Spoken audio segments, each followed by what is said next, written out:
Sempre há um caminho, sempre há uma saída.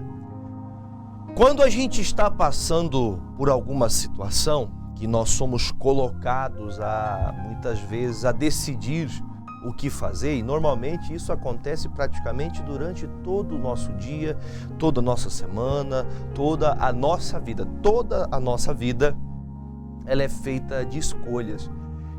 Muitas vezes, nos assuntos mais corriqueiros que mais acontecem na nossa vida, são assuntos que muitas vezes nos faz, depois de uma certa idade, depois de uma certa maturidade que você alcança na vida, você se lembra de algumas coisas que a mãe e o pai falavam, direcionamentos que alguém te deu, um pastor te deu, de você ter visto pessoas que tentaram lhe avisar, tentaram lhe mostrar para você, e muitas vezes nós não damos conta, não percebemos o que acontece. E se há sempre um caminho, se há sempre uma saída, isso quer dizer, se eu sempre posso fazer a escolha certa, isso quer dizer também que a escolha errada, ela vai vir, ela vai tentar de alguma maneira me fazer opor à coisa certa. E nas palavras de Jesus, em Mateus capítulo 7, a partir do versículo 13 e 14, ele fala duas coisas muito claras, objetivas e diretas. Olha o que ele diz: os dois caminhos. Entrai pela porta estreita, porque larga é a porta e espaçoso o caminho que conduz para a perdição. E muitos são os que entram por ela. E porque estreita é a porta e apertado o caminho que leva à vida, e há poucos que a encontrem. Então, Jesus ele deixa bem claro, olha, existe dois caminhos. Um caminho que leva para a vida e um caminho que leva para a morte. Quando nós fazemos a leitura na Bíblia e compreendemos que ele não está falando somente do que se diz sentido à vida carnal, né? O morrer ou viver. Ele está tentando nos ensinar que existe dois caminhos. Um caminho que ele vai estar junto e um caminho que Deus não vai estar. Veja que há pessoas, eu já vi casos, eu já tratei de casos de pessoas que disseram assim: pastor, eu não tinha o que fazer. Ou eu fazia isso, ou aconteceria aquilo. E eu vou ter que contradizer quem pensa assim, e assim como algumas oportunidades já tive de contrariar algumas pessoas que agiram dessa maneira também, porque isso deve ser feito de maneira que, de forma espiritual, no nosso coração, todos os dias nos quebrantemos de coração ao Senhor. Primeiro, por quê? Porque se você olhar, por exemplo, para as situações, no momento que você está passando por um momento de dúvida, um momento que você tem que decidir por algo, você precisa ser sensato. Sensato é aquela pessoa que pensa antes de agir, que olha, nós temos princípios. Qual que é o meu princípio? Qual que é o seu princípio? O nosso princípio é permanecer na palavra, obedecer às coisas de Deus. Se o Senhor Jesus me ensina acerca da palavra, acerca do amor, acerca da verdade, acerca de viver o Evangelho, nós temos que ter um cuidado. Nós todos os dias passamos por situações que parecem talvez não ser algo que vai mover ou vai mudar alguma coisa, mas sempre a nossa escolha altera aquilo que Deus quer fazer. E se a nossa escolha não for baseada no princípio da palavra, nós estamos agindo de forma carnal. E o apóstolo Paulo diz que na nossa carne não tem nada de bom. Então da carne nada se aproveita. No entanto, que quando morremos, vamos para o sepulcro. No sepulcro ali viramos pó. Assim como outrora éramos pó, hoje nós tornaremos a ser pó novamente, assim quando o Senhor achar certo que nós devemos partir. Então, olhando por esse lado, sempre há um jeito. Sempre tem uma saída. Pastor, eu só roubei, eu só fiz isso porque faltou comida lá em casa. Eu só roubei por causa que ninguém me deu trabalho. Sempre tem uma saída. Sempre existe uma saída. Lembro-me, tem já mais ou menos quase 2 anos isso. Aconteceu aqui na cidade de Pato Branco mesmo. Pastoreando na nossa igreja, nós estávamos ali ainda no templo onde ficava na rua Guarani. Hoje nós estamos em novo endereço, na Silveira Martins. Mas eu lembro que no pátio, na parte externa, no prédio da igreja, tinha ali um matinho que estava crescendo ali um mato ali. E aí uma pessoa chegou: pastor, olha, eu estou muito necessitado com a minha família em casa e normalmente as igrejas ajudam as pessoas que estão com necessidade, algum alimento. Só que eu não quero esse alimento de graça, eu quero fazer alguma coisa, eu quero um trabalho. Se o senhor quiser, eu posso lavar, posso pintar, posso fazer alguma coisa para recompensar a sua ajuda para a minha família. A minha família está precisando de arroz e feijão dentro de casa, nós não temos o que comer. E ele estava com uma enxada nas costas e ele disse assim: pastor, eu passava por aqui e eu vi que ali atrás tem um matinho ali crescendo. O senhor não me daria uma cesta básica, algum alimento para que eu capinasse ali atrás e deixasse tudo bem limpinho o pátio da igreja para o senhor? E aquilo mexeu meu coração. Eu falei, sim, eu quero sim. Vamos ali, mostrei para ele o pátio ali. Ele ficou lá mais ou menos um meio-dia, um pouco mais de meio-dia. Nós demos o almoço para ele, tomou o café da manhã, ele também tomou ali um suco, tomou água, ficou tranquilo, fez o trabalho dele. Aí depois o pastor ajustou um preço para ajudar com algum recurso financeiro e também entregamos uma cesta básica. Outrora ele voltou na igreja e falou, pastor, muito obrigado. Naquele dia que eu não tinha nada, eu trabalho com qualquer tipo de trabalho, qualquer tipo de obra, e naquele dia eu não tinha nada. Naquele dia que eu não tinha nada, o Senhor sustentou minha casa. Eu falei, quem sustentou sua casa foi Deus, pelo seu esforço e a verdade do teu coração. Existem pessoas que elas não opinam, não optam por ficar esperando as coisas. Ela vai fazer alguma coisa, ela luta. E você pode ter tido experiências assim como essa, porque eu também já tive experiências ruins de alguém vir pedindo com a cara de bonzinho, na verdade era para droga, era para bebida, era para cigarro, era para N coisas, mas quando a gente faz de coração. Existem dois caminhos para você escolher, um caminho que te traz vida e um caminho que te traz morte. A Bíblia fala em 2 Timóteo, não tenho certeza agora, se os universitários me ajudar, pode colocar na tela, eu não vou me lembrar exatamente, eu sei que está em Timóteo. Nós temos que ter uma pura consciência. Quando você faz a coisa certa, você fica limpo. Quando você toma a decisão certa, você fica em paz. É a mesma coisa, sempre há dois caminhos, pastor, no trabalho ou uma pessoa está me instigando, essa pessoa está dando em cima de mim, essa pessoa está querendo me fazer cometer um adultério com a minha esposa, com o meu marido, no caso da mulher. E há ali uma ação do inferno, porque eu sei que eu sou casada, isso não é de Deus. É uma coisa contrária, não somente à Bíblia, mas para toda a sociedade. A traição é uma coisa horrível. Mas o diabo está preparando a cilada, está ali a pessoa, está te instigando você. E você, aos poucos, sem perceber, está cedendo. Você pode não ter decidido ainda escolher tal caminho, você pode não ter decidido escolher o caminho de fazer a coisa errada, mas está próximo. E quantas vezes nós passamos com a opção de fazer o que é certo, mas o desejo de fazer o errado é mais forte. Por isso o Senhor Jesus disse nas suas palavras, olha, há dois caminhos, um que engata você a viver uma vida abundante e outro que te leva você a viver uma vida de perdição.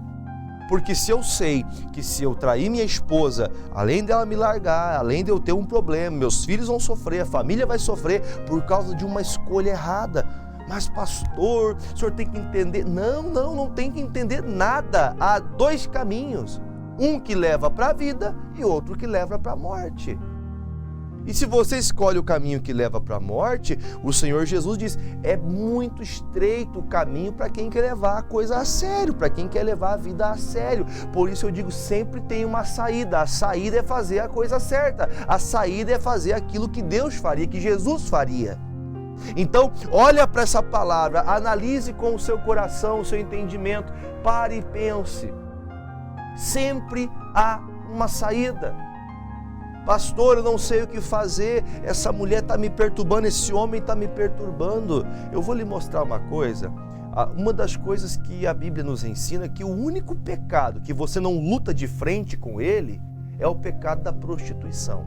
Deixa eu te mostrar para você. Vai comigo, por favor, no livro de 1 Coríntios, capítulo 6, o versículo é o 18, isso mesmo, 1 Coríntios 6, 18 fala assim, ó, Fugir é para você sair. Não escolhe o caminho da prostituição, não, porque senão você vai cair. Todo pecado que o homem comete é fora do corpo. Mas o que se prostitui peca contra o seu próprio corpo. Então, o que a Bíblia nos ensina?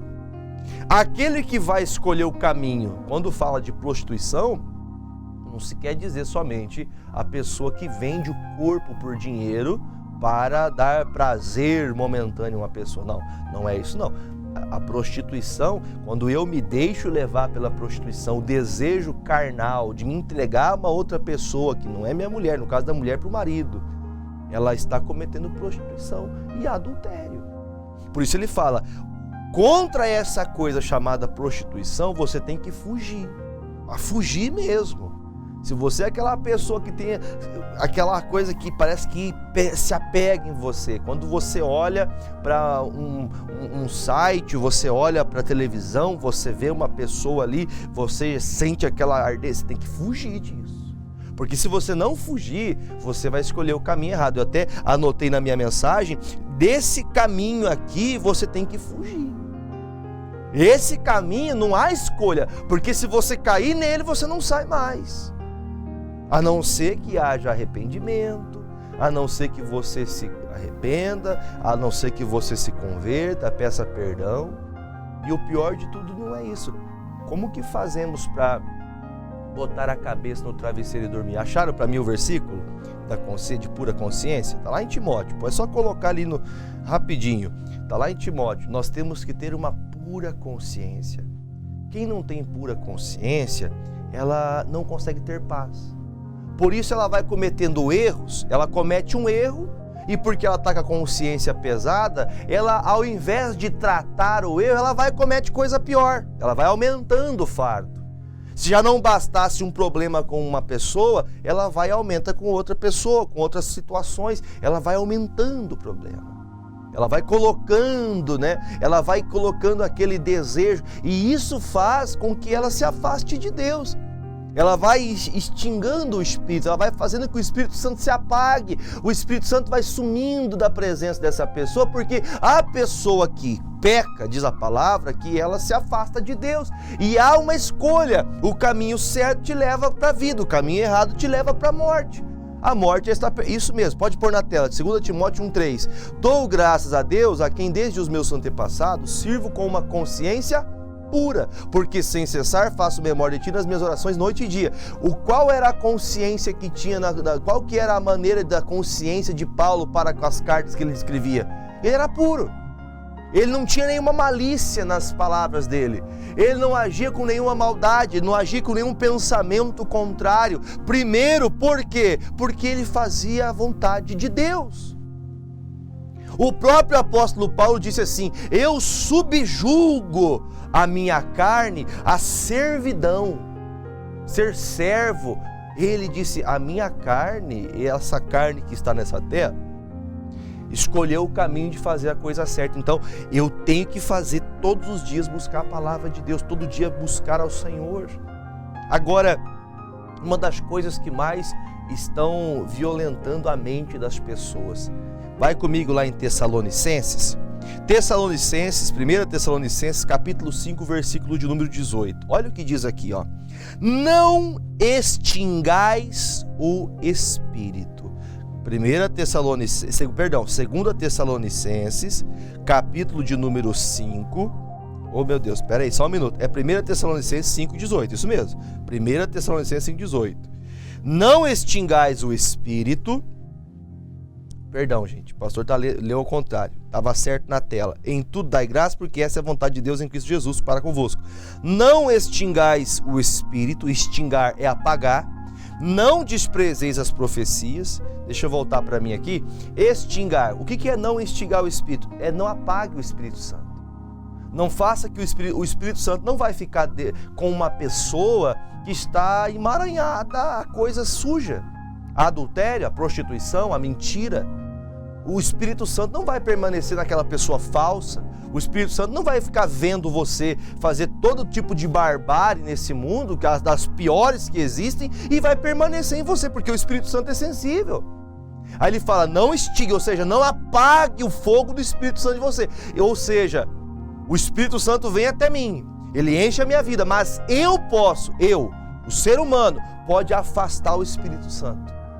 Você pode saber muita coisa da palavra, você pode ser um pastor, um ministro, uma pessoa que está anos e anos dentro de uma igreja, mas se você apagar o fogo do Espírito Santo, você tem a letra, mas não tem unção do Espírito, não tem Deus com você. Deus não está em você. Você conhece muita coisa da letra, mas o Espírito Santo está apagado. O Espírito Santo não tem oportunidade, porque ele já te ensinou, mas você está fazendo o quê? A escolha errada. Sempre tem uma saída. Qual que é a saída? Não estigar o Espírito. Não estiga, não apague o fogo do Espírito Santo. Aí o versículo 20 que eu li já também, não despreze a profecia. Por que eu não posso desprezar a profecia? Eu vou deixar bem claro para você que tem gente aí que gosta de ficar procurando aquelas igrejas ou aqueles locais onde as pessoas eu vou lá por causa que eles revelam tudo, eles profetizam o que vai acontecer no futuro, irmão. Então deixa eu explicar uma coisa aqui. Na antiga aliança, o profeta que dissesse alguma palavra que não acontecesse, ele era digno de morte. Ninguém pode prometer nada para ninguém e nem proferir alguma profecia se não é de Deus. Como que o Espírito Santo vai permanecer numa pessoa que está profetizando uma mentira? Como? Aí você vê que ele diz, não despreze a profecia, quer dizer o quê? A profecia para mim é a revelação da palavra. Enquanto o pastor está pregando, enquanto o evangelho ele vem trazendo a você, né, essa unção de entender e compreender na sua alma o que deve ser feito para você escolher o caminho certo, ele está dizendo, não despreze o que você está ouvindo. Tem gente que está ouvindo o pastor pregar, entra por aqui e sai por aqui. Isso quando entra, tem pessoa que nem dá atenção. Eu já ouvi essas conversas fiadas, eu não dou bola para isso não, isso aí é tudo engano. Aí você vai para a palavra. Ele está dizendo, não despreze o que você está ouvindo. Você está ouvindo algo para você escolher o caminho certo, mas você quer escolher o caminho errado. Ele está dizendo, não despreze a palavra. O pastor está pregando, aqui hoje eu estou em pleno exercício do ministério. Neste momento que você escuta essa palavra, há um dom do Espírito Santo sobre a minha vida, falando de profecia. A palavra de Deus, ela vai trazendo a você um leque, vai abrindo para você o entendimento. Por isso Jesus disse, olha, há dois caminhos. Um desses caminhos te leva para a vida. E esse caminho é estreito e apertado e poucos vão passar por ele. Agora, há um caminho que leva para a morte, que leva para a perdição eterna. Esse caminho é largo, a pessoa vive fazendo o que quer, vive uma liberdade que um dia vai trazer para ela uma grande tristeza. Ela acha que estar livre é fazer o que quiser do jeito que ela quer. Não busca Deus, não vai para a igreja, não ora, não é uma pessoa que busca estar vivendo a vontade de Deus. Por isso ele fala de todo o coração, agora o versículo 21. Ele fala, mesmo quando você ouvir essas palavras, você vai não desprezando a profecia, ele fala no 21, examine tudo. Examinar é dar atenção e retenha o que é bom. Se você talvez escute coisas, desculpa eu falar, mas às vezes tem algumas coisas que é umas asneiras que são faladas aí. Se você der bola para as asneiras, você esquece do que é bom. Por isso ele fala, guarde só o que é bom. Guarde para você o que é bom, não guarde as coisas ruins, porque normalmente nós só ficamos com a parte ruim das coisas. Aí ele fala, guarde o que é bom para você. Aí diz, abstende-vos de toda a aparência do mal. Pastor, eu não escolhi o caminho mal, eu não escolhi fazer a coisa errada. Falei há pouco aqui. Você está vendo que tem uma coisa que você está fazendo, que teu coração não se rendeu àquilo. Pastor, mas é só uma mensagem no Facebook, é só uma mensagem no Instagram. Não, pastor, não tem nada a ver, é só na internet. Não, eu não traí minha esposa não traí meu marido não, é só uma mensagem. Abstende-vos, separa, tire toda a aparência do mal. Até o que parece ruim tem que tirar. Mas pastor, eu não fiz nada. Tudo bem, você não fez nada, mas aquilo ali parece mal, então sai fora. Saia daquilo ali. Sempre há uma saída, e a saída é a palavra. Está vindo uma situação que você está vendo que isso está acabando, apagando a chama do Espírito Santo em você, você tem que afastar-se disso. Existem dois caminhos, ou seja, sempre tem uma saída, sempre tem. Agora, se você escolhe o caminho errado, você vai apagar o Espírito Santo e vai viver de uma forma regalada, como se tudo tivesse bem para você, como qualquer um outro. Ah, pastor, eu vivo melhor do que muito crente, do que muita gente que vai para a igreja aí. Eu não estou falando para você que a igreja transforma alguém, não, mas a palavra de Deus, sim. Porque se a gente for... Vamos fazer o seguinte, vamos lá em Deuteronômio, senão eu não vou ter tempo de trazer todo o recado. Deuteronômio 30, a partir do versículo 19, 30, 19 diz assim: os céus e a terra tomo hoje por testemunhas contra ti, que eu tenho proposto a vida e a morte. Propor é uma proposta, tem algo na mesa, você quer vida ou você quer morte? Ou você quer bênção ou você quer maldição? Escolhe, pois, a vida para que vivas, tu e a tua semente. Mais ou menos assim. O Senhor está dizendo, ó, você tem uma proposta, morte e vida, maldição ou bênção. E ele ainda dá uma ajuda, hein? Olha a ajuda do Espírito Santo, olha a profecia. Eu, no seu lugar, escolheria a vida para que vivas. Ele está dizendo, faça a coisa certa, porque além de você viver, a tua semente também. O que é a nossa semente? Os nossos filhos, nossa família. Escolha a coisa certa, faça a coisa certa, para depois você não sofrer. Aí você vê o 20 que eu termino agora, fazendo o quê? Como que eu faço isso? Amando ao Senhor, o teu Deus, dando ouvidos à sua voz, e te achegando. Te achegar é ir até Ele, buscar a Deus, ir para a casa de Deus, orar, jejuar, esforçar-se em fazer a obra dEle, pois o que Ele é para nós? Ele é a tua vida e a longura dos teus dias, para que fiques na terra que o Senhor jurou a seus pais, a Abraão, a Isaque e a Jacó, que lhes havia de dar. Então eu posso dizer, e você pode dizer, o Senhor Deus é a minha vida. Quando eu me afasto da escolha certa, eu estou dizendo, Deus não é o que eu preciso. Eu não preciso de Deus. Sempre há uma escolha. Guarde isso para você. Sempre há uma escolha. Ah, pastor, mas eu fui para o caminho da prostituição por causa que eu não tinha dinheiro. Sempre há uma escolha. Sempre há uma escolha. Sempre há uma oportunidade, sempre há uma chance de você fazer a coisa certa. Escolha a vida para que vivais. Agora, se a gente quer escolher a morte, quem vai sofrer somos nós. Um casamento é santo quando o casal anda em santidade, marido e mulher em santidade.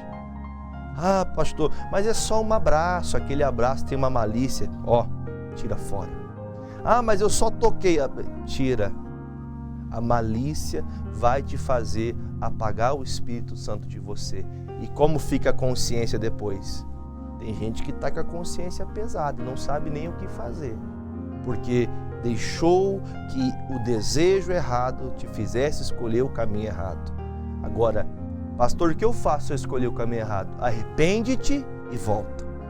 Arrepender-se é abrir a boca, contar para todo mundo que você falhou, com as pessoas que você falhou, arrependa-se com essas pessoas, fale a verdade, volte-se a Jesus e Ele voltará a encher sua vida do Espírito Santo. Faça a escolha certa. Oremos. Pai, em nome de Jesus, a Ti consagro estas águas, que creio, ó Deus, ter sido um santo remédio para muita gente.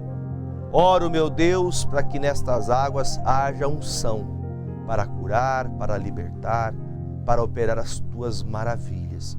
Maravilhas estas extraordinárias que olhos humanos não veem. Jesus, toca agora, meu Deus, nessas águas, colocando o Teu poder, para ir, ó Deus, em direção daqueles rins que estão com pedras. Meu Deus, esta pessoa que está com um problema no pâncreas que não produz insulina, essa pessoa que está com um problema de cegueira, ela não enxerga direito mais. Essa pessoa que tem um problema, meu Deus, de um glaucoma. Esta pessoa que está, meu Deus, com um câncer, um cisto, um quisto, um mioma, um fibroma, um carcinoma. esta pessoa que está acamada, essa pessoa, ó Deus, que novamente adquiriu o vírus do Covid-19, sequelas do Covid ainda permanecem na vida dessa pessoa. Pai, passa o teu poder agora, passa com teu fogo agora, e em nome de Jesus, Deus, onde houver um mal, uma doença, qualquer obra do inferno, saia desta vida, saia deste corpo agora, demônio, pois o meu Deus entra em ação. E em nome de Jesus eu declaro todo este povo curado, em nome de Jesus. Beba comigo desta água no nome do Senhor.